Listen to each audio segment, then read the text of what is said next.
Let's switch gears to the world of politics, where former President Donald Trump and Vice President Kamala Harris will visit key battleground states this week as they race to make their pitch to voters with just 5 weeks until the election. Harris ended her West Coast campaign swing for briefings on Helene's impact. Trump, meanwhile, well, let's say he's traveled to Georgia today, where he received a briefing on the hurricane.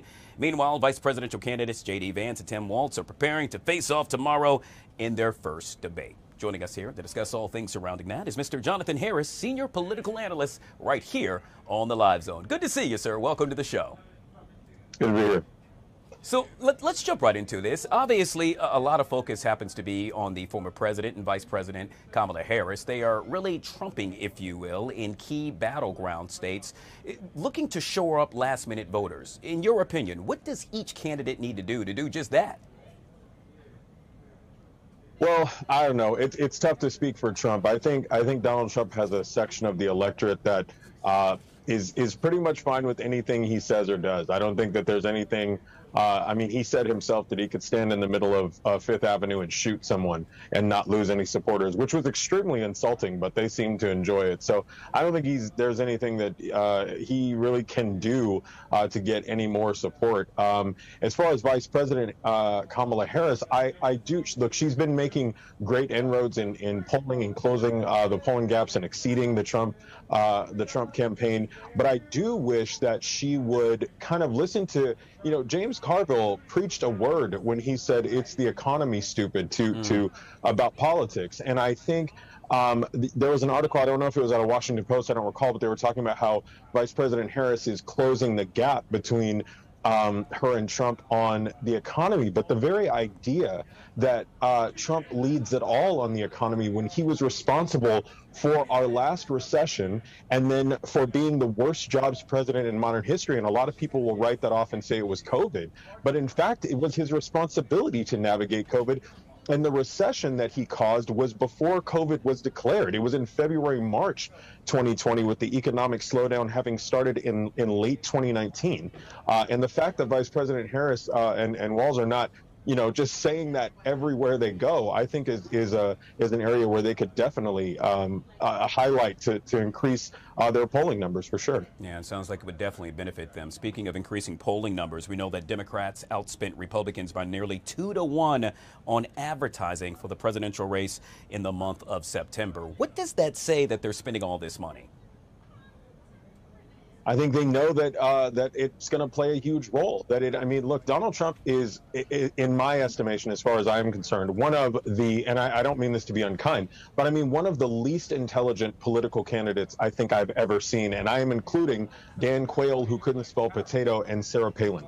I mean, the idea that this man goes on rants about windmills causing cancer and still doesn't understand how tariffs work after being president for 4 years is incredible. And I think, but what he is very good at is something that he's been doing since the 80s and 90s, which is getting media attention and getting essentially free campaign ads by being on the news all the time. And I think that the Harris campaign understands that they've got to balance that out with these ads.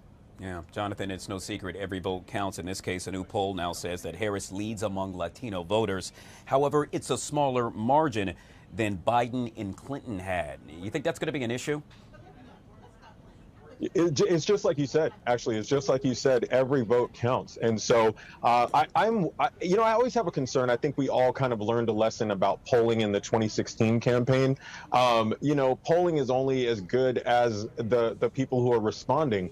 But if the polls are accurate, I remember after that debate that everyone said was such a disaster for Biden, he actually got a boost from the Latino voters after that debate. And I think that the Democrats are the big tent party. That's that's what their nickname is. And as the big tent party, they don't just kind of zero in on one section of the electorate. They really try to do a mass appeal to young people, to seniors, to African Americans, to Latinos, they really do try to appeal to even to the wealthiest Americans, to the poorest Americans, working class. So they really are trying to make the appeal that they are the best candidate for all of those different groups of people. And while she does have that, she should definitely try to drill down and get as many of those voters as possible. Yeah, we're going to move on to the vice presidential candidates in just a second. However, I wanted to wrap up with regard to the presidential candidates talking about Donald Trump's rhetoric. We saw a report recently that he is picking up his rhetoric with regard to attacking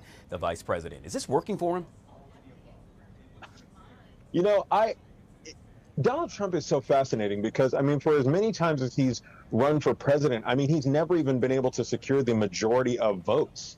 Which means that at no point has he ever convinced the majority of America that he is the right candidate. So, you know, I don't know that it's working for him. I mean, the Electoral College kind of throws the idea of democracy kind of out of the window, and it becomes this sort of a strategic contest of playing to, you know, a handful of states.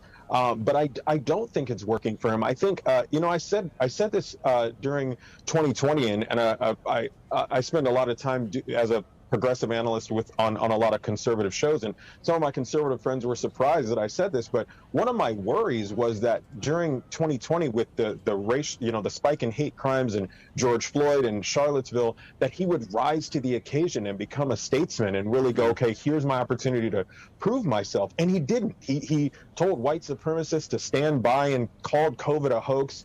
And so I don't think that it's working for him. I really don't. Now, whether that means he'll win or lose is a totally different thing. But if it were about just securing the majority of votes from America, one person, one vote, he would definitely lose. Well, tomorrow, all eyes will focus on the vice presidential candidates, if you will. I'm referring to J.D. Vance and Tim Walz. They're preparing for their first and only face-off tomorrow. What do you think will unfold during that debate?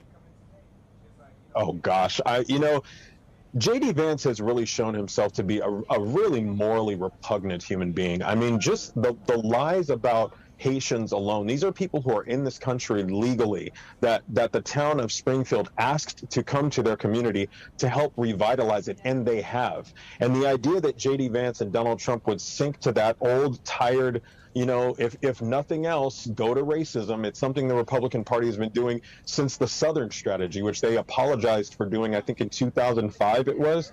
And J.D. Vance shows that if nothing else, they will revert back to that same old playbook.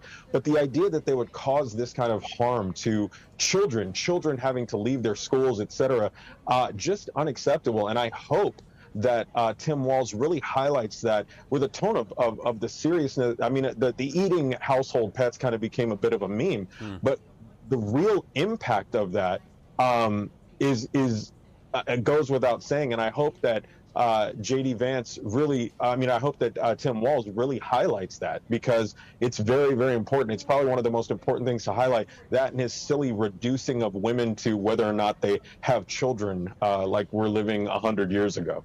Yeah, something we will continue to follow throughout the afternoon and, of course, tomorrow right here on the Live Zone. Once again, we've been joined by Mr. Jonathan Harris, senior political analyst. Good to see you, sir. Thank you so much for coming on the show. Thank you. Sure thing. Guys.